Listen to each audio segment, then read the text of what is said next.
Greetings, cinephiles. Are you looking for a movie analysis podcast that stands above the rest? Then look no further than Collateral Cinema, the only movie podcast that matters. We analyze good movies, we analyze bad movies, and yes, we also analyze the in-betweens of the world of cinema. So if you like what you hear, find us on Facebook, Instagram, and Twitter. And listen to us on Apple Podcasts, Spotify, Google Podcasts, and wherever you get your podcasts. And yes, my friends, we are 420 friendly. So when you listen to us, smoke it if you've got it. And now, here's a new episode of Collateral Gaming. The show starts right now. I'm Ashley Chancellor. And I'm Zachary Gio. And this is Collateral Gaming Season 6.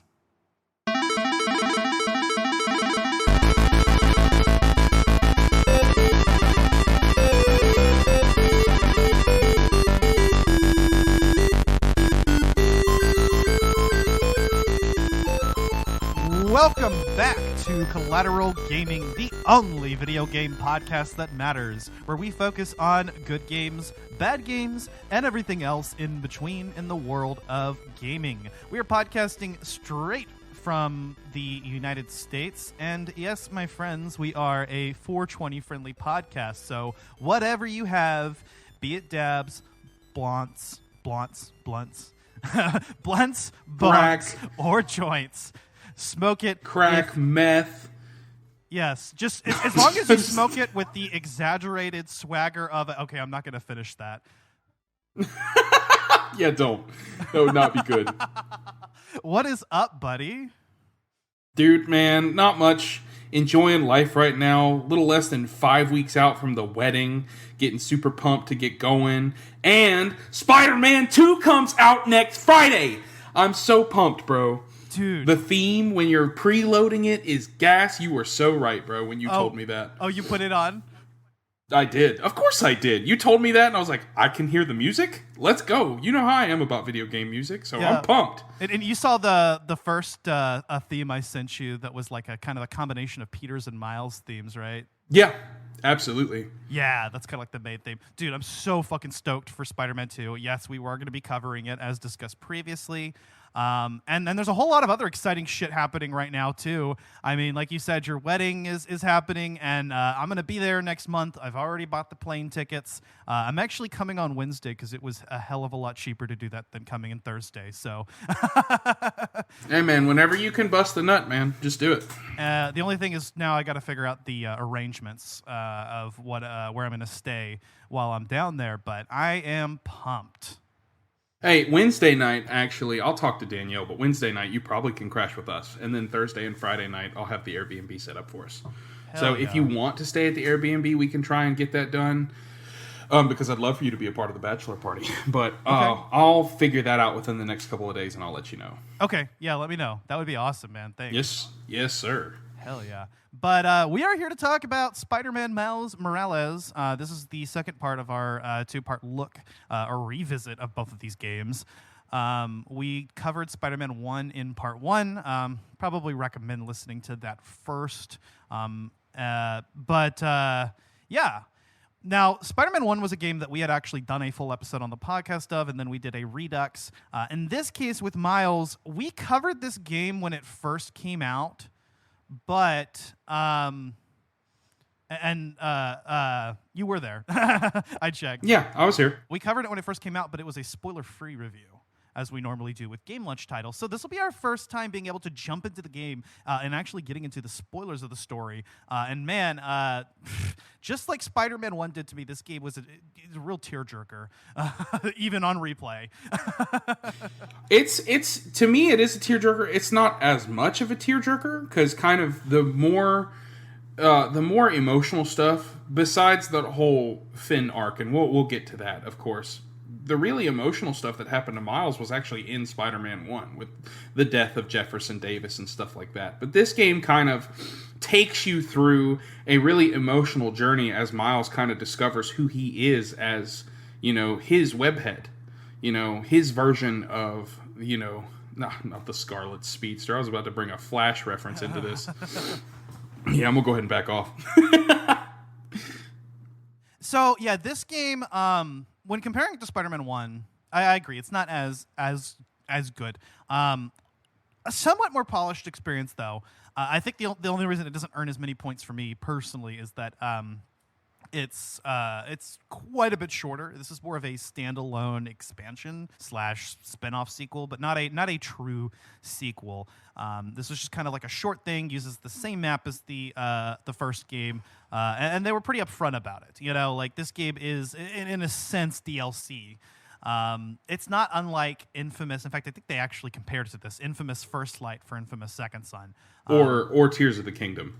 Yeah, actually, that's a good comparison. Except this is actually is a smaller experience than the main game, whereas Tears of the Kingdom is a full game that will take you as many hours, if not more, than the last one.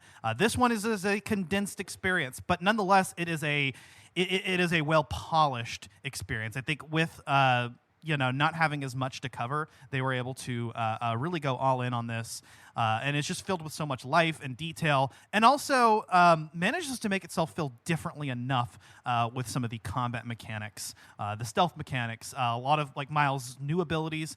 But right off the bat, I think you'll kind of notice the difference with just the animations. Like our favorite IGN reviewer once said, I mean, he does have a sort of exaggerated swagger to his movements. Yep. And he does. Yeah. So, but what's cool about that is that Miles has his own style.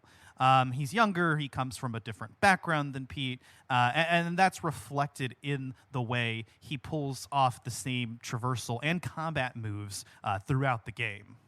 Yeah, it's really fun because you get to kind of experience the same thing that you did in Spider-Man 1, but it's unique how Insomniac did it because they gave you almost the same experience with a completely fresh overhaul.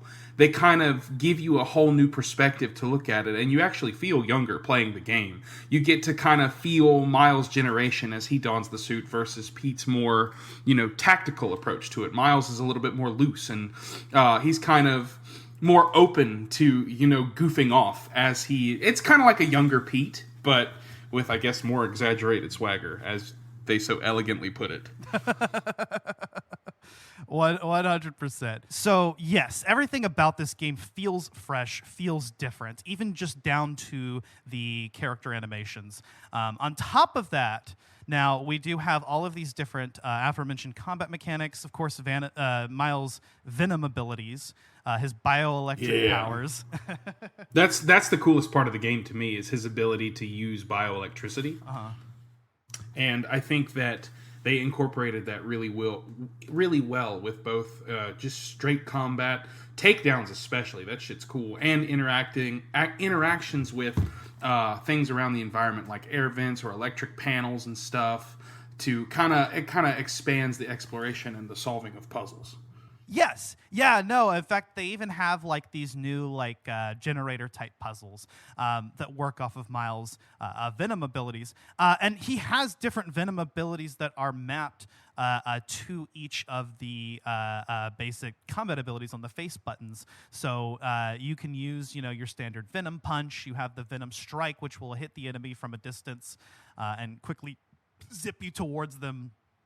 You have a Venom Jump that will automatically disarm your enemies and lift them up into the air. And you even have a Mega Venom Blast or something they call it?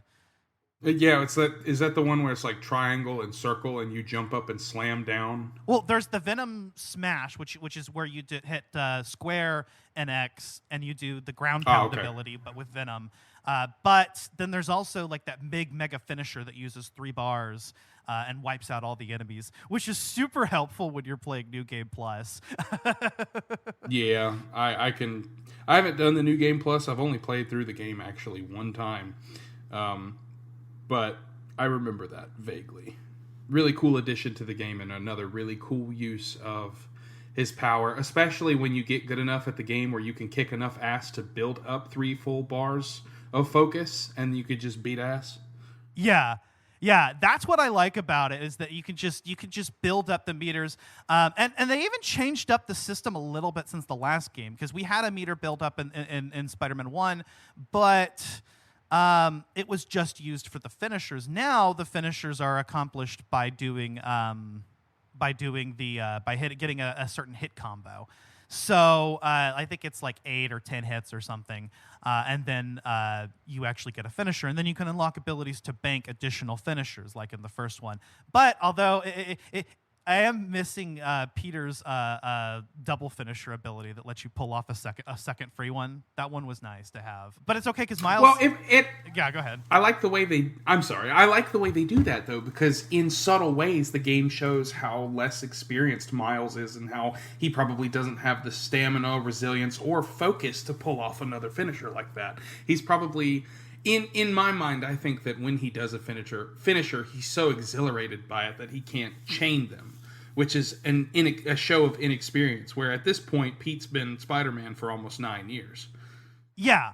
So Miles doesn't have quite the same levels of experience, and yet he has ways that he makes up for it because he has those additional abilities. So like the Venom Mega Blast, for instance, like he also can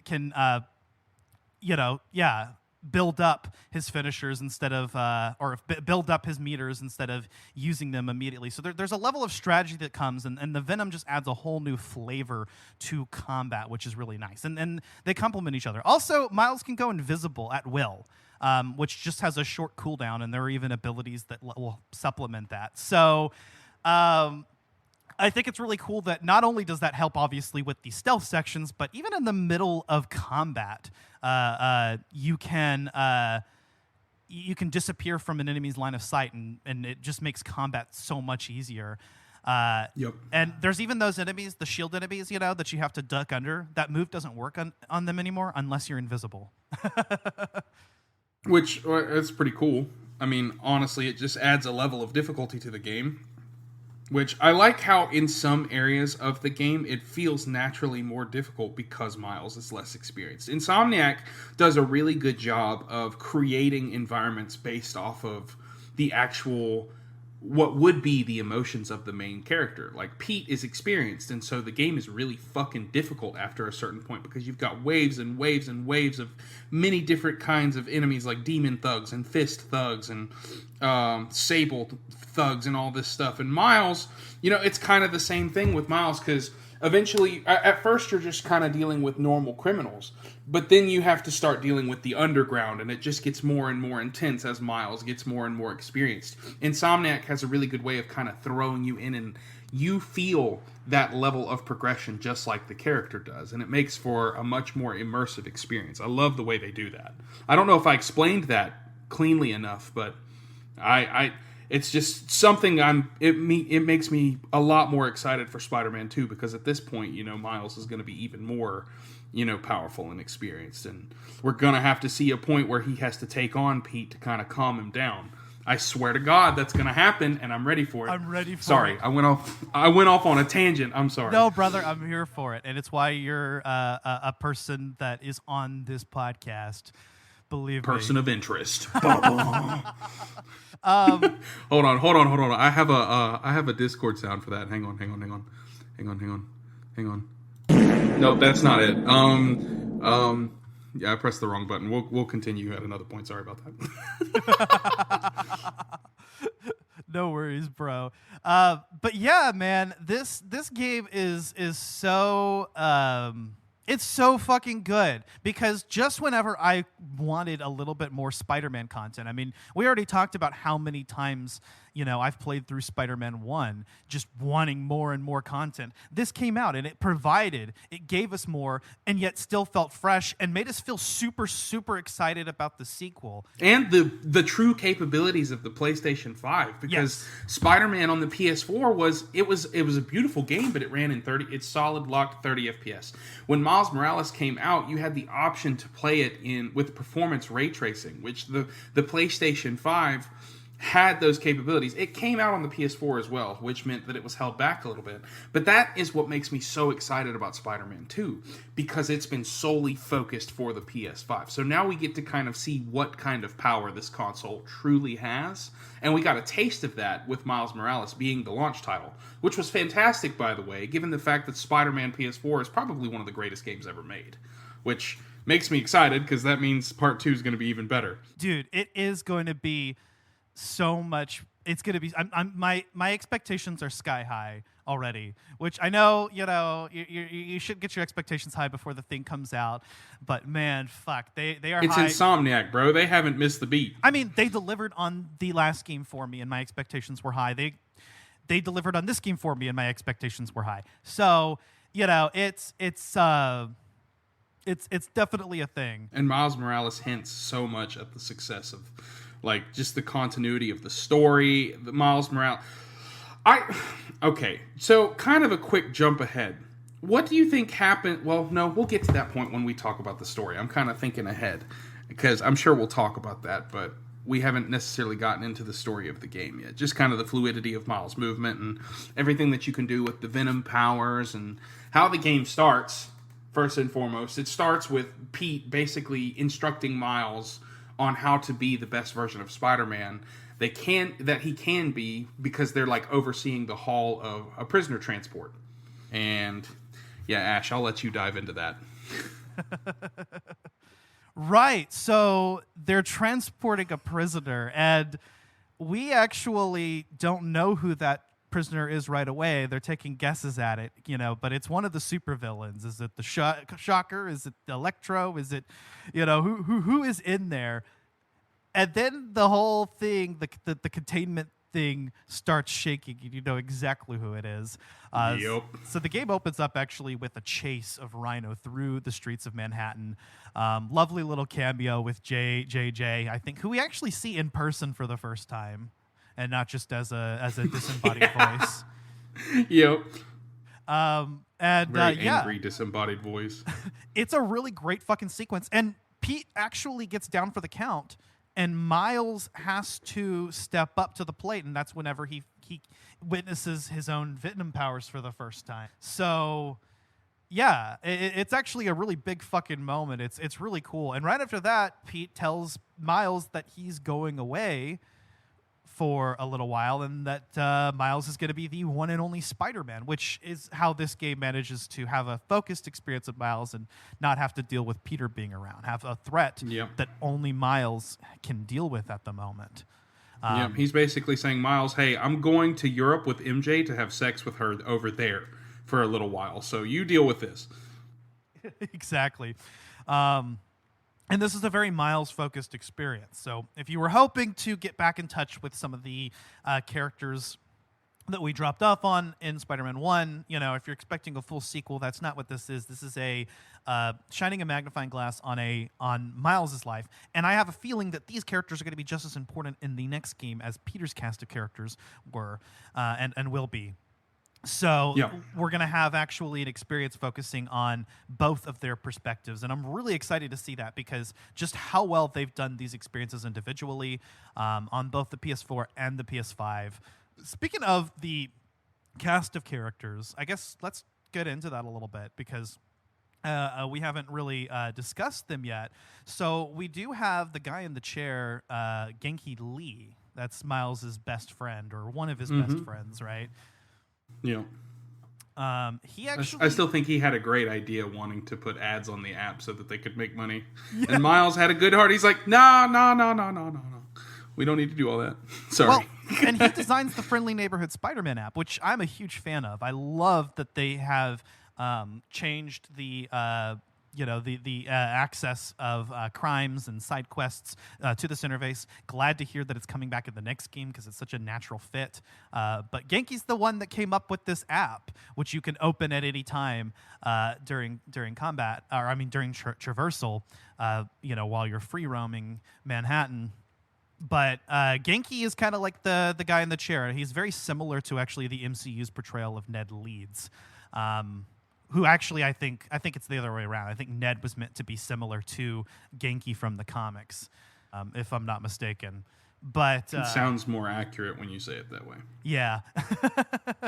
So he's actually, right off the bat, actually, Miles is not alone. He actually has a friend who is supporting him, who's aware, who's there with him. And Genki's a real one. I'll be honest. I mean, that dude sticks through you thick and thin. He sticks through him? Hell yeah, brother. Sticks with you through thick and thin. You gotta have a friend that'll stick it through you. Exactly. I mean, that. What else can you do, except for big, friends who will stick it through you. I mean, what Gotta else have a do you friend need out that'll- of life? Gotta have a friend who will stick it in you, dude. This joke has gone on uncomfortably long. No such thing. Don't you dare say that. It's uncomfortably short, brother. Okay, but yeah, no, Genki is a real motherfucker, especially like when they're about to sit down to Christmas dinner and Miles has to go outside and figure out what's going on with the power. Yeah, and he covers for him to so that he doesn't get seen. Yep, and every interaction where Genki is looking out the window, it kills me, bro, because he's so scared. Yeah. Oh, Genki. He is a fun character. Also, his other best friend Fen, who is unfortunately the main antagonist. Well, her and Simon Krieger, I guess you could say, but she's Simon the final Krieger. boss. She is a friend of his best friend for growing up. Before he met Genki. Slash love interest. Let's be real. Slash love interest. Yep. They kind of have that unspoken connection that's very obvious, that little bit of flirting back and forth. And then actually, I think by the end of Act 1, Miles kind of figures out or discovers that she is the Tinkerer, the leader of the Underground, basically the demon faction of this game, I guess. Yeah, but honestly, I think that the Underground is a little bit more threatening than the demons are. Oh, yeah, they because the technology that they possess is seriously just insane. Seriously, they possess like this like advanced material that you can programmable matter, right? There's a suit that you can get using it if you get all of the Underground stashes, which are one of the collectibles in the game. But both the Underground and the Roxxon are going to be like your two like huge factions. Roxxon kind of being the Sable units of this game in a lot of ways, and they both have different types of abilities, that will complement Miles's powers, whether that be being weak to venom attacks or having Roxxon employees that can see through his invisibility. But Finn is the leader of the Underground and the final boss of the game, and I think that's that is the tearjerker that really came to mind when I was mentioning that earlier, is just the whole finale and what happens with her at the end. Remember, Miles, you're Spider-Man. They really think they can get us. They checking that drip when I flip up the building. I'm ready. To take it on the world. You can't stop me now. I'm ready. Oh yeah, absolutely. Give me one good reason why I shouldn't kill you right now. My mom would be very upset. I love that shit so much, bro. When he pulls his mask off. When Miles finally reveals himself to her, because she will kill him if he doesn't. That's the only choice he's got, because she literally had a blade to his throat. Yep. Which, that's another thing I love about these games, is that they're not afraid to get super intense. They have a T rating and not an M rating, which means the language, the sex, and the gore is not going to be super intense. And with games like this, they don't really need to be. I like how emotional and how intense the story can get, and because of the power of the PlayStation 5 and the way that Insomniac does its casting and its face modeling, it's very close to the way Santa Monica does it. Yeah. Their facial expressions, their attitudes, the way lines are delivered, it's like you're watching a movie that you can actually perform in, and it is phenomenal. I can't wait to see where gaming goes. Like, once we get to like the equivalent of like what Spider-Man 4 or 5 would be, imagine what games are going to be like in like 10 years, dude. We were saying this like a decade ago, but with how gorgeous these character models are, even though I'm not like the biggest fan of the way MJ is supposed to look in Spider-Man 2, the game itself looks incredible. And Miles Morales kind of kicked this off with these gorgeous character models and this gorgeous landscape that you could actually now witness in 4K or super intense high resolution 60 FPS with, performance ray tracing. It's just gorgeous to look at. it kind of brings out this intense emotional and dramatic experience. And this game, I mean, let's be honest, Spider-Man PS4 kind of started that and kicked it off because, of course, everybody cried when Aunt May died. But Miles Morales really took that color and that lighting and just showed you what the PlayStation 5 could do. And it's an emotional experience. And you really feel these characters, their emotion and what they're going through. It's almost like they're not just created characters anymore. Like, they're real. You're feeling their experiences. And I'm going to step off my soapbox now because I'm going to go off on a tangent forever. I love this kind of stuff, and it's what draws me into these games. It's what makes these games so replayable because of the amount of emotion that you feel just swinging around the fucking city. Much less the actual story points that hit you in the heart. Like when Miles finds out that his Uncle Aaron is the Prowler. Yeah. And it's so good. Or more so whenever he finds out that, he basically betrayed him, although he was trying to protect him. But, and he ultimately... doing it in a fucking shitty way. Yeah. He ultimately redeems himself, and I'm interested to see where their relationship goes within the future. But he's dealing with a lot of betrayal, actually. He's dealing with that while dealing with the betrayal of Finn. So it's a lot for a teenager to handle. A teenager that's recently been displaced from Brooklyn to Harlem is having to be Spider-Man by himself for, I don't know, a few weeks or something. A month. I think it's like a month and a half. It's his crucible, though. These are the events that shape this universe's Miles into the Spider-Man that New York needs when Pete inevitably stops being Spider-Man or gets killed. I don't know what the events of Spider-Man 2 are gonna hold for us, but we're setting up to be able to have Miles without Pete. That's what Pete is ultimately doing when he decides. Everybody knows that when Pete takes Miles under his wing, Pete is ultimately saying, okay, I trust you enough to be able to handle this shit when I am gone. Because when I am either killed or when I finally put down the mask, I need to be able to trust that you can do this on your own. And Miles proves that in this game that he can. Sure, there's a lot of destruction and violence, but I mean, it's inevitable with these massive villains. Well, and Miles, go ahead. I was going to say, and I think one of the biggest parts of this game is that the whole prisoner escape situation in the beginning is Miles's fault, right? And he's the one he's because of Miles's action and his naivete and just still learning to be Spider-Man, he messes up that situation, but he cleans up his own mess, and that's when Peter knows that he can leave the city in Miles' hands. And so Miles is determined to see himself through this mess because of the responsibility that was thrust upon him. Exactly. And I had something, but I forgot. Go ahead, Ash. That was the end of my thought. Oh, yeah, my brain just malfunctioned for a second. It's all good, brother.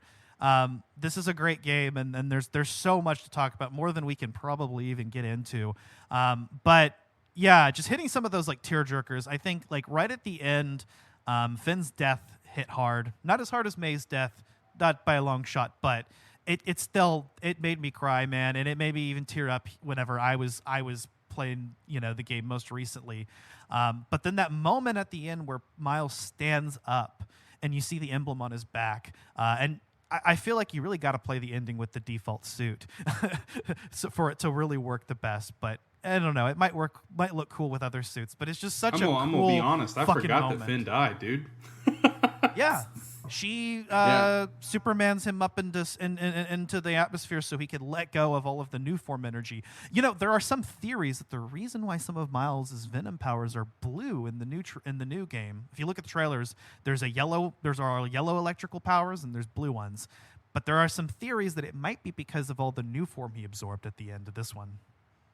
Maybe. I've only watched the trailers once because I wanted to get that wow factor from these trailers, but also I didn't want to risk seeing something and potentially it being spoiled for me, so I actually didn't remember that. But that's cool to think about, and honestly, I'm just really excited to see how they do with the story, because we got Harry back, and we've got a face-off with Venom, who is more than likely going to be Harry, because Eddie Brock is not even a thought in this storyline, but that's for another time. That thought process is really cool. I'm excited to see, where they take that, and I had forgotten about Finn's death, and so I was like, how are they going to put her in this game? But nope, she is there proof that she is dead?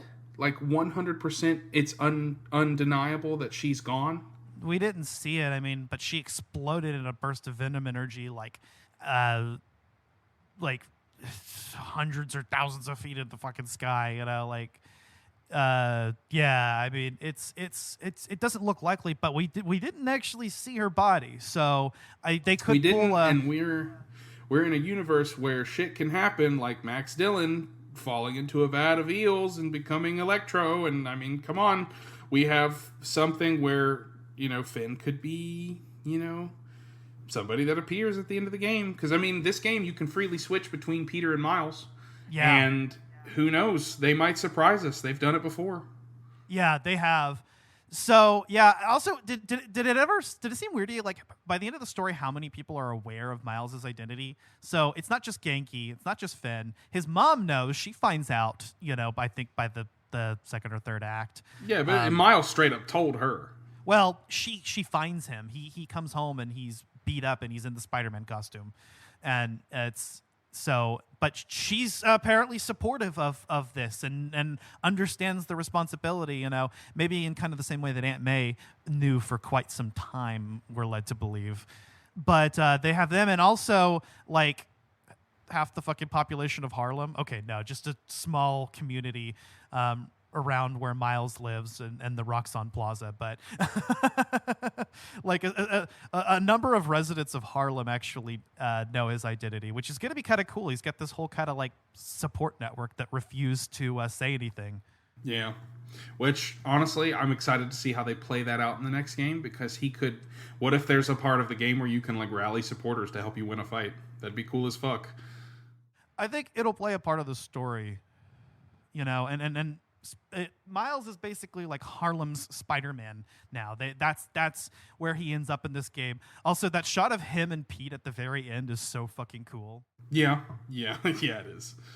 Let me think if there's really anything. It's just so well done. It is, man. Try to think if there's anything else that like is like really like we gotta hit. As far as the game goes. Oh, I mean, one thing I definitely thought was interesting about this. So this game actually has, like the last game, a New Game Plus mode and an Ultimate. But what's interesting about that is that some of the abilities and suits are actually locked behind New Game Plus, which actually encourages you to play through the game again, which is good because the game is so short. And I think maybe even some of like the additional powers that you can't unlock in the original playthrough are powers that maybe Miles wouldn't have at this part of the story, but he might by Spider-Man 2. So that's kind of the way that I see it. Is just kind of like it gives you a glimpse of like how powerful he can get. And I think that Miles can get ridiculously strong. I think that Miles is going to exceed Pete in every way possible. Because, I mean, let's be honest, Pete can catch a fucking car flying at him at probably like 30 or 40 miles an hour, probably faster than that. Miles can do that while invisible and set it on and electrify it at the same time. Yeah, Miles is ridiculous, man. I mean, to be fair, he's always had the potential to be greater than Peter. But I think in the comics... They're going to be greater together. I think in the comics, I think they said that Peter's spider sense is better. And I would think Peter's maybe a little bit more intelligent. Because I think they mentioned in the comics that like Peter actually has he would be smarter than Reed Richards if he was ever actually able to apply himself. But he's so busy as Spider-Man that he can't fully apply himself. In the way that Reed Richards can as Mr. Fantastic. I don't know. I think there was something about that. But anyway. Reed Richards is the smartest man alive, right? Right. But I think in the comics, like I think canonically, Peter actually has the capacity to be. He just hasn't really been in a position to do that. Yeah. But Miles has his own strengths as Spider-Man, and I think that this game demonstrates that extremely well. One thing that's really interesting about having these two characters, I think we talked about in the last episode, though, is that we're having both of these Spider-Men acting together in this universe. Peter didn't die. Miles didn't come from another universe. He's just literally another character named Spider-Man. And that's what they say. They're like, hey, you're the other Spider-Man. You know, I think it is actually really funny how they're just like, with no explanation, both characters just use that name. But I think maybe it just kind of fits, like in a sense, you know. And I think they make it work with the whole Spider-Man creed, right? Or the Spider-Man oath, whatever it is. The oath. Yeah, I think it's the oath. We'll add it to the oath. It's the very beginning, right before Pete leaves, right? Yeah, and then they bring it up again at the end too.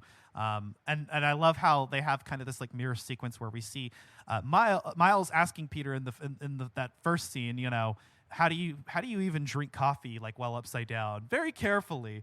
And then we see Miles doing it at the end, showing that he has become a full-fledged Spider-Man. They are both Spider-Man. They are the Spider-Men. Yeah, dude. Oh, okay.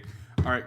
Are you cool with us kind of dipping our toe into like what we hope is coming for Spider-Man with this episode? We already have. I don't know why you're asking me that. I'm sorry. All right. I'm sorry. All right. Dude. So hang on, just to commemorate this. Where is it? All right. Sweet. So just to talk about this for a second, the web wings, bro. First of all, we see at the end of Miles Morales that Miles is a full-fledged fucking Spider-Man. Like, these web wings, dude, I am so pumped for, like, the traversal of this game, because obviously you're going to be able to ride on wind gusts and currents. So what if we see Pete, because Miles is obviously a brilliant kid, you know? Obviously, we know that he can kind of keep up with Pete. What if we see these two working together on upgrades for the suit, and we get to see stuff that we could never even think was possible with Spider-Man 2? Well, I know that there are like Peter's adding like the arms onto the suit. I know that's one thing. So they are making some suit alterations already in the game. I mean, we're getting into more technology. I'm really excited to see like what both characters can do, because they share, and like what differences that they have from each other. Like, do they both kind of work on their own individual technologies now? Do they both work together on shit and share it? I don't know. Maybe we'll get, what if we have two entirely different skill trees for both Miles and Pete? So what I heard actually is that, and Insomniac has said that there are some shared, like in the skill tree, there are some shared skills, and then there are some individual skills for both Miles and Pete. Like Pete has like spider sense skills and strength skills, and Miles has venom skills. Or they could show a scene where Miles bites Pete, and now Pete has venom powers. I do expect that Peter is going to be harder hitting, and he's going to be a character with just overall higher stats than Miles. But Miles is going to have the venom and camouflage powers. Although Pete now will have both the symbiote abilities, and then during parts of the game where he doesn't have the symbiote suit, it looks like he's going to have those arms coming out the back, which are going to be more involved than just being like a suit power. I'm excited to see how he gets rid of the symbiote, because obviously he's going to overcome that corruption somehow. And because they face Venom together, so we know that the symbiote comes off, and there's a part of the story where you play before the symbiote, and we see that they've changed it so that Peter has a different set of powers involving the tentacles on the back, which is kind of cool. But I'm really interested to see, like, I don't even know exactly like how the abilities and gadgets work. Like, are they selectable and you can equip them to the face buttons now? It almost look like that's kind of the way it works in the new game, or are they just kind of like preset? Because I did like the way that the venom powers were mapped in this game, but what's something that we definitely get from Insomniac is that they know how to make it more accessible to the player, making it easier to kind of map stuff and overall control schemes, because there's nothing really in Spider-Man or Miles Morales that feels uncomfortable to do. They've really mastered, I'm going to say it, Insomniac and Santa Monica are probably two of the best video game studios. They're just out of this world with how they're able to make the games so immersive and interactive. And part of that immersive experience is not struggling to do something on a controller. So I'm excited to see how they implement these new skills and new combinations on the controller, because obviously they're using the full power of the PS5, so maybe there's some motion in there. Maybe there's like using your voice for certain things. I don't know. We don't know. That have you done the what is it, the treehouse type thing, or the playground on the PS5 that shows you like the overall abilities of your controller and stuff like that. And, dude, it's fucking wild. It's wild. So, yeah, I have played through that, and I know and that's actually what makes me most excited, because Miles Morales was actually developed for both PS4 and PS5, which is interesting because originally it was just going to be on the PS5, but then they made it for both. I guess because they realized that they weren't, the game wasn't so technically different that they needed to, or maybe they did have to dial it back a bit to do that. But either way, the game ended up being, it doesn't take advantage of the PS5's power fully. I think the PS5 version is just it's a lot prettier. It's prettier, but it's not that much different. This game is gonna fucking hit the ground sprinting. This was with what the developed PlayStation can for PS5. Yeah. Yeah. Take that, Microsoft. Fucking weebs. And then like... but they just acquired Blizzard Activision, so Call of Duty's going to get so much worse now. I know. Fuck. So bad. Hey, side note though, Modern Warfare 3 beta is really fucking fun. I'm usually pretty hyped about Call of Duty before it comes out, but this game has like the feel of the older games. You don't get melted quite as fast. They're remastering all of the old Modern Warfare 2 maps. The guns are balanced. The snipers look like AKs, and it's fucking weird. But it's fun, all in all. But back to Spider-Man, sorry. No, you're good. Actually, we might as well start wrapping things up here. So, yeah, Zach, go ahead and let's get into our final thoughts on Spider-Man Miles Morales. I think that it is perfect for those who kind of wanted a continuous story, more Spider-Man content to hold us over while we wait for Spider-Man 2. I think it's a perfect introduction to Miles' story as the web slinger. I think that the abilities are fun. I love the Venom powers. The bioelectricity is such a cool and creative way to just add to the arsenal that is their abilities and stuff. I think that the story is heartwarming. I think it's touching and heartbreaking in some points. And I think that it sets up perfectly for probably what is going to be one of the greatest action-adventure games ever released. I'm pumped. I think that Miles as a character is fantastic. I think that they did an excellent job scoping him out and making him lovable by all. And I am just excited to see where they take it, because obviously this isn't going to be the end. Miles will eventually become, the main event. Eventually Pete will put down the web shooters and just go all out and just give it to Miles. So I love it. I think it's fantastic. It was perfectly priced for the length that it was. It was $40 for PS4, $50 for the PS5 upgrade. And it was just enough to kind of smoothly hold you over while you're waiting for more. I think Insomniac did a fantastic job, and I'm very much looking forward to next Friday. It's going to be a good time. Hell yes, brother. You know what's weird is I was just watching a review that said that the game was 60, and I was like, I don't think that was right. I'm pretty sure the game was 40 for the PS4 at least, and 50 for the. No, the game was $40 for the PS4, $50 for the PS5. Right. So yeah, that sounded right to me. Okay.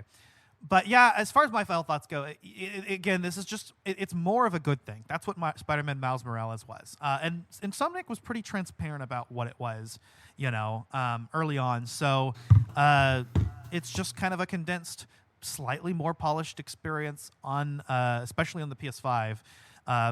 But giving you some new angles and showing you a different Spider-Man, and not just making you feel like Spider-Man 1 did, but making you feel like Miles's Spider-Man, making you feel like Miles under the mask. It's a game that makes, just the same way that Spider-Man 1 made you feel both like Spider-Man and made you feel like Peter Parker. This game perfectly encapsulates what it's like to be Harlem Spider-Man Miles Morales, which is fucking awesome in this universe. The story is well written. We didn't even get into we briefly mentioned Simon Krieger, but just how much of a bastard that guy is, and the story beats, the interactions between Miles and his uncle, the Prowler, somebody else who knows his identity, Yep. and Geiki and everybody, and just the flavor that Miles adds to this game. It ultimately just worked as really kind of lubricating us for Spider-Man 2. You know what I mean? Well, I'm a little off-put that you said lubricating, but I mean, I guess it makes sense. Well, yeah, because if you're, the anus doesn't self-lubricate, Zachary. If you're gonna fuck it, Thanks for listening, everybody. Have a good evening. No, I think that what Insomniac did that's really unique is they took the exact same thing and made it a new experience, which is pretty fucking cool. It's very hard to take. It's like a Rubik's Cube. There's a bunch of fucking ways you can solve it, but then you add just like one more layer to it. It's the same thing. You got a bunch of layers to solve it, but it's a new experience. And I think that's what they did. That's what they did with Miles Morales, and it's really cool. Dude, it's like a 4x4 Rubik's Cube. Yes, a 4x4 Rubik's Cube you solve by turning it into a 3x3, but there's a couple extra steps. There's a couple extra algorithms you have to do in order to solve it. Perfect analogy.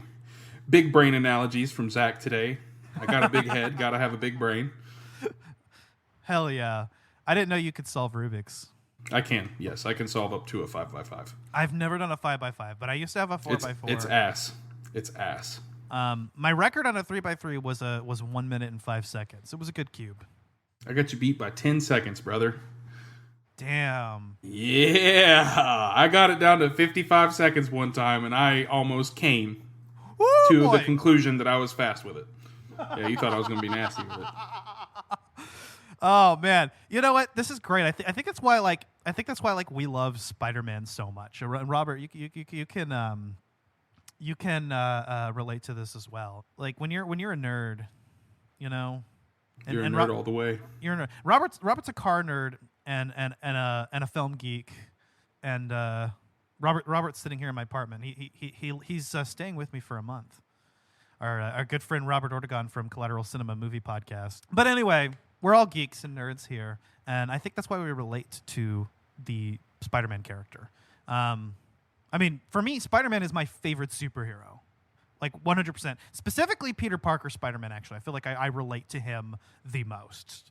But Miles Morales Spider-Man is so close as a character, especially in these games. But that's why he was always so relatable to me. It's just being a fucking nerd. And I think that's why the Sam Raimi, Tobey Maguire portrayal just really resonated with me and got me hooked on superheroes to begin with. I think it did. I think Sam Raimi's Spider-Man did that for a lot of people, even though it was kind of the most far off interpretation of Spider-Man. But you know what? It's fine. It's fine. It brought us all a little closer to the superhero genre and made us fall in love with Spider-Man. Tobey Maguire did an excellent job, and his Spider-Man was a little lacking, but his Peter Parker was perfection. And it was relatable because we got bullied in high school. We loved gadgets and toys, and we were brilliant, and we felt like we were seen with his character. And it's something that will resonate with me probably for the rest of my life, Hell yeah. So I feel you on that front, brother. That was speaking to my soul. I'm going to go play some more of the Modern Warfare 3 beta. I don't know if you have anything else to say, but we love you guys, and we can't wait to play Spider-Man 2 with you guys. Dude, I'm so there. If you enjoyed this episode, please leave us a rating on your podcast platform of choice. You can also hit us up on social media. We are on Facebook, Instagram, and Twitter. And if you call it anything but Twitter, you're a fed. Yeah, we'll X that out real quick. You can find Collateral Gaming wherever you get your podcasts. So we are delivering our planned September content a little bit late, but this is the end of that. This was our season premiere. Coming up next, we will be getting into our spooky content. So hopefully by the end of October, we should have both of our October episodes out. So that is Resident Evil 3 and Dino Crisis, as well as our Halloween special on Silent Hill for The Room. Probably a bonus round, a Halloween-themed bonus round of some kind. Shit, dude! Huh? That scared me. That scared me, bro. You said spooky content. And then, yes, November, we are going to be getting into Spider-Man 2. The game comes out October 20th, so end of October. I think it's like we should have our Part 1 episode out maybe a couple weeks after the game is out, and that'll be our spoiler-free review of it. And then Part 2, we're going to get into full spoiler details, as we do with a lot of games that are just like must-dos on the podcast. Hell yeah, daddy. December, we will be then doing our Zelda month. So Oracle of Ages and Oracle of Seasons, not necessarily in that order. And then our holiday special on the Grinch, which was your pick. Actually, it's funny because Oracle of Ages and then Oracle of Seasons is the right order. That's the order I am playing it in, but I think the canonical order is Seasons then Ages. No, I always did Ages first. Yeah. Always. It's better that way. Seasons is a more colorful game that's more focused on combat rather than puzzles. And I like the ending to Seasons a little bit more than I like the ending to Ages because it feels a little bit more climactic. And with the special thing that happens once you link the games, it's much better formatted to be in Seasons. So I personally... But that's a topic for another time. Yeah, definitely. And we will have the time to talk about it. So I'm really excited for that. We'll also be doing probably some kind of year-end review episode, either at the last day of December or the first day of January. So I'm looking forward to that, just to cover any of the games that we would have wanted to do a game launch or planned to, but just didn't get a chance to due to financial and or other constraints. But yeah, guys, I am looking forward to Season 6 of Collateral Gaming. It's going to be an absolute blast, especially with starting out with so much Spider-Man content, man. This is already on a good note. So. Hell yeah. Hell yeah. I think that's about all there is to say. That being said, I've been Ashley Chancellor. I've been, and always will be, Zach Gio. And this has been the Collateral Gaming season premiere with exaggerated swagger. Yeah.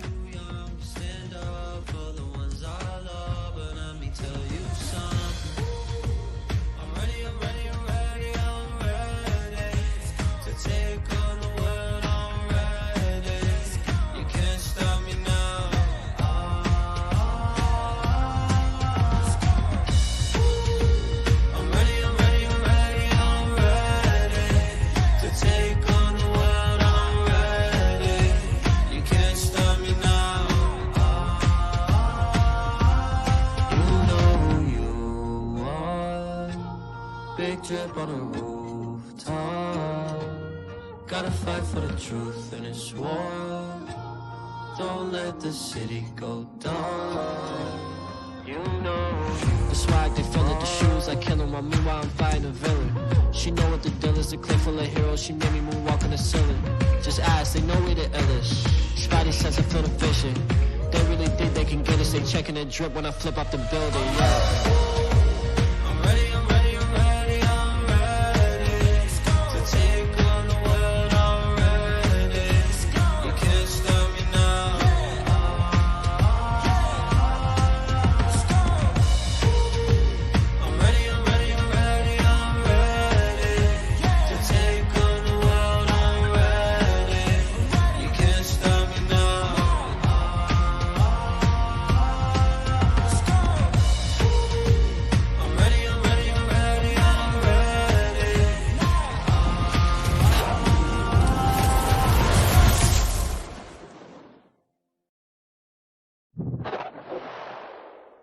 Collateral Gaming is a Collateral Media podcast. All music and game clips are owned by their respective creators and are used for educational purposes only. Please don't sue us. We're poor.